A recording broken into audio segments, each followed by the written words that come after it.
네, 안녕하세요. 스무디 여러분. 오랜만에 뵙네요. 오늘은 인생은 새옹지마다. 네, 제가 어니스트 해밍웨이의 노인과 바다를 읽고, 노인과 바다를 읽고 느낀 점입니다. 정말 퓰리처상 또 노벨 문학상을 수상했던 종군 기자 출신 소설가 어니스트 해밍웨이 그 유명한 말 있죠. 초고는 쓰레기다. 네, 항상 규칙적으로 작업해서 글을 쓰는 사람인데요. 네, 노인과 바다 너무 유명한 소설이잖아요. 근데 이걸 보다가 제가 또 이걸 보다가 우연찮게 고사성어, 또 유명한 고사성어 세옹지마라는 고사성어를 우연찮게 접했습니다. 그런데 이게 제 노인과 바다를 처음 읽는 게 아닌데 이 고사성어를 읽고 노인과 바다를 읽은 지 얼마 안 됐을 때 너무 겹치고 결부되더라고요. 한번 얘기해 보겠습니다. 노인과 바다 줄거리가 어떻죠? 네. 무려 84일 동안이나 어부인데도 고기가 잡히지 않는, 그러면은 포기할 법도 하고 낙담할 법도 한데 노인은 84일 동안 고기가 안 잡히는데도 꿋꿋이 바다에 나가서 나는 어부로서 자부심이 있어. 나는 고기를 잡을 수 있어. 라고 늘 삶에 충실합니다. 그죠? 심지어 85일째 때 되는 날에는 낚시를 하는 어부인데 84일이면 거의 3개월이잖아요. 네, 3개월 남짓한 시간 동안 고기를 못 잡았던 노인이 네, 작은 16피트쯤 되는 작은 고깃배를 타고 해저 바다로 나갑니다. 망망대해로 나가는 거예요. 고독하게, 적막하게.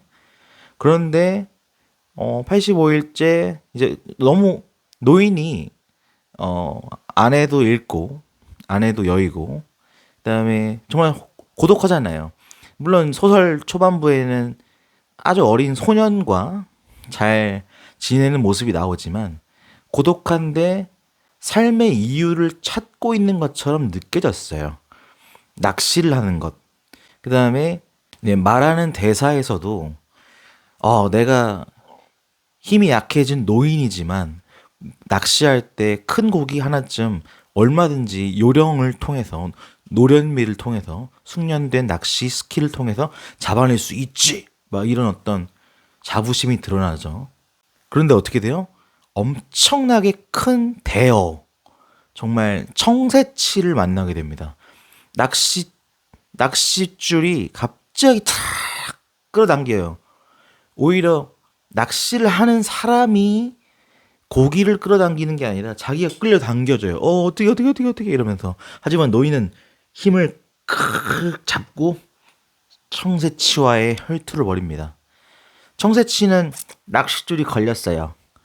응? 낚싯줄이 걸려서 청새치는 그 노인과 바다 소설에 나오는 청새치는 고기 작은 배가 16피트인데 고기가 18피트입니다. 2피트가 더 길었어요. 그러니까 엄청나게 큰 고기입니다. 5.5m에 거의 800에서 900kg의 몸무게. 이거 무슨 고래야 뭐야? 그런 고기가 그러니까 걸린 거예요, 낚싯줄에. 근데 진짜 하룻밤을 넘어서까지 혈투를 벌여요. 그러니까 고기는 안 잡히려고 애를 쓰고, 그 다음에 청새치는, 그 다음에 노인은 또 사냥의 본능이 오는 거죠. 나 어부야. 나 한때 꽤나 잘 나가던 어부였어. 너 하나 못 잡을 것 같아. 하지만 그러면서도 또 이 정복해야 되는 대상에 대해서 사랑을 느낍니다. 그러니까 연인에 대한 사랑이 아니라 야, 너 씨 만만한 새끼 아닌데 이러면서 말이에요. 그런데 결국 마지막에 이 청새치도 낚싯줄에 걸렸기 때문에 한 하루 정도 24시간을 넘은 시간을 밥을 못 먹었잖아요. 다른 고기 막 먹어야 될 거 아니야. 못 먹었잖아. 그러니까 청새치가 먼저 딜을 겁니다. 먼저 혈투를 걸어요. 이제 막 본인이 아예 고깃배와 노인을 끌고 막 돌기도 하고요. 나와가지고 뛰어다니기도 하고요. 막 난리를 칩니다. 이제 배고프니까 원래 이제 모든 동기는 굶주림에서 나오잖아요. 굶주리니까 이제 발악을 하는 거죠. 그래서 진짜 싸웁니다. 막 이제 노인도 굶었어요. 노인은 물론 이제 작은 고기들을 먹긴 했지만 그래도 지쳐 있잖아요. 심지어 이 청새치가 이끌어버리는 줄 때문에 넘어져서 막 눈도 까지고 손도 낚싯줄에 의해서 피가 막 흐르고 난리가 났습니다. 하지만 드디어 청새치가 싸움을 걸어오네요. 근데 작살로 노인이 그 청새치의 어떤 옆구리 뱃살을 팍 하고 찍습니다. 그 다음에 청새치는 피가 막 튀기면서 죽어버렸어요. 그래서 결국은 이 바다 수면 위로 쭉 올라왔죠. 정말 큰 새였어요. 노인은 거기서 성취감을 느꼈죠. 내가 역시 한 어부 하던 옛날의 어떤 그 자부심. 난 진짜 어부였어. 하면서 딱 이긴 거죠. 네. 그런데 제가 왜 이 소설을 보면서 인생은 새옹지마다라는 고사성어를 떠올렸냐고요? 바로 여기서부터입니다. 자, 어떻게 됐을까요? 네, 피가 너무 많이 난 성세치의 시체 때문에 뭐가 몰려왔을까요? 이제 노인은 딱 자랑스럽게 청새치를 고깃배 옆에다가 딱 묶어놓고 이제 집에 돌아가려고 했어요. 집에 돌아가는데 해저인데도 약간 많이 나가 있는 상태도 아니고 해저인데도 상어떼가 몰려오는 겁니다. 이게 피의 피맛, 피의 어떤 향기 그걸 느끼고 네, 상어떼가 몰려드는 것이었습니다. 네. 그래서 결국은 옆에 묶어놨던 청새치는 이 상어떼들이 다 물어뜯어요. 물론 거기에서도 노인은 지지 않으려고 상어도 몇 마리 막 죽이고 상어랑도 싸웁니다. 결국 혈투 끝에 노인은 바다에 도착하지만 내가 잡았던 물고기 청새치는 뼈밖에 안 남았었죠. 그러면서도 노인은 이제 집에 들어가서 자신이 뭐 패배한 것 같다 라고 넌지시 자신의 어떤 왜 85일째 바다를 겨우 나갔나? 나가서 내가 뭐 한 건가? 이렇게 고생만 하고 왔다, 패배했다라고 말하고 끝나는 듯 하지만 꿈을 꿉니다. 거기서 이제 사자 꿈을 꾸면서 소설은 끝나게 됩니다. 하지만 저가 느끼는 여운은 그런 거였어요. 그 어떤 순간도 일희일비할 게 없다라는 거죠. 내가 청새치를 잡아서 기분이 좋았어. 행운이 온 것 같아. 근데 알고 보니 청새치를 내가 작살로 죽일 때 나온 피 때문에 피가 흘러서 그게 오히려 상어떼를 유인하게 되는 아군으로 다가오고 내가 결국 이 여정을 끝내고 집에 돌아왔을 때 아무것도 얻은 게 없는 것 같죠. 아무것도 얻은 게 없어 라고 좌절할 것 같지만 거기서 엄청난 교훈을 얻은 거죠. 어떻게 보면 인생은 새옹지마다라는 것을.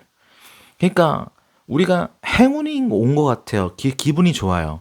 하지만 알고 보니 나중에 그게 악수로 작용하고 그다음에 뭔가 아군이 왔어. 너무 안 좋은 일이 닥쳤어. 하지만 알고 보니 액땜이고 그런 게 너무 많습니다. 네, 새옹지마는 뭔가요? 변방 노인의 말에 대한 이야기입니다. 이런 거예요. 어떤 노인이 있었는데 어떤 노인의 말이 오랑캐가 있는 쪽으로 달려가서 사라져 버렸습니다. 애지중지하던 잘 키우던 말이 도망간 거예요. 그래서 주변에 있는 사람들이 그 노인한테 너무 슬프겠어요. 말이 오랑캐 쪽으로 넘어가 버렸네요. 라고 했는데 그때 그 노인은 슬퍼하지 않고 개의치 않아 했습니다. 그랬더니 어느 날 그 말이 자기들 동족 준마늘을 10댓마리를 몰고 온 거예요. 오히려 자기 동족들을 데리고 왔어. 그러니까 노인의 말의 숫자가 늘어난 거죠. 그러니까 이번엔 또 주변 사람들이 어머 축하합니다. 너무 좋겠어요. 라고 했습니다. 행운이 온 것 같죠. 하지만 노인은 또 그닥 기뻐하지 않습니다. 그랬더니 노인이 노인에게 아들이 있었는데 노인 아들이 신나게 그 많고 많은 말 중에 하나를 골라서 그야말로 말을 타고 다니다가 쓰러진 거예요. 그러니까 말 타고 있는 승마를 하고 있다가 엎어져 버린 거예요, 땅으로. 그러다가 다리가 골절됩니다. 그러니까 말이 너무 많으니까 아무나 막 타고 다니다가 타고 다니는 그러니까 말이 너무 많이 왔으니까 말 타고 다니는 것도 재밌어 더 할 거 아니에요. 더 하다가 사고가 난 거야. 그러니까 이게 인생의 길흉화복이 예측이 안 된다는 거죠. 그랬더니 이제 마을 사람들이 또 노인한테 너무 슬프시겠어요. 이번엔 진짜 슬프시겠어요. 아들의 다리가 부러지다니라고 했는데 그 순간에도 노인은 개의치 않았다고 합니다. 그랬더니 이번엔 또 뭐냐면 네, 오랑캐가 아예 쳐들어왔대요. 그 나라에 전쟁으로. 그래서 모든 사내들이 어, 군사로서 징집돼서 전쟁에 투입됐고 다 전멸했대요. 웬만하면. 근데 이 아들은 그 말 타다가 다리 부러진 것 때문에 징집에서 예외가 되었고 결국 노인과 영원히 죽지 않고 잘 살다가 어, 또 행복한 나날을 보냈다고 합니다. 그러니까 이게 행복하시겠어요? 하면 사고가 터지고 어머 슬프시겠어요? 하면은 잘 풀리고. 그러니까 우리가 예단하면 돼요.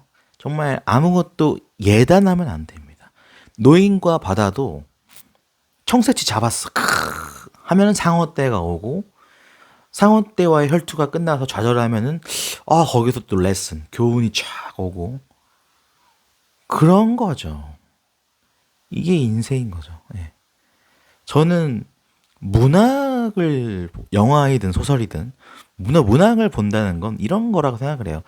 뭔가 간접적으로 그 스토리에서 끝나는 게 아니라 그 스토리에서 느껴지는 바를 뭐 그게 조스 받은 밥안 받은 죄송합니다.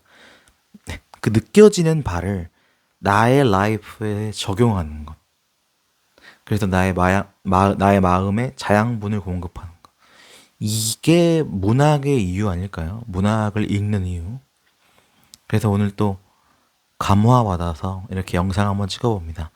네, 오늘은 영상 여기까지고요. 네, 유익하셨다 생각하시는 분은 구독과 좋아요, 알림 설정까지 부탁드립니다. 네, 여러분의 응원은 다음 영상 제작에 큰 힘이 됩니다. 감사합니다. 또 봬요.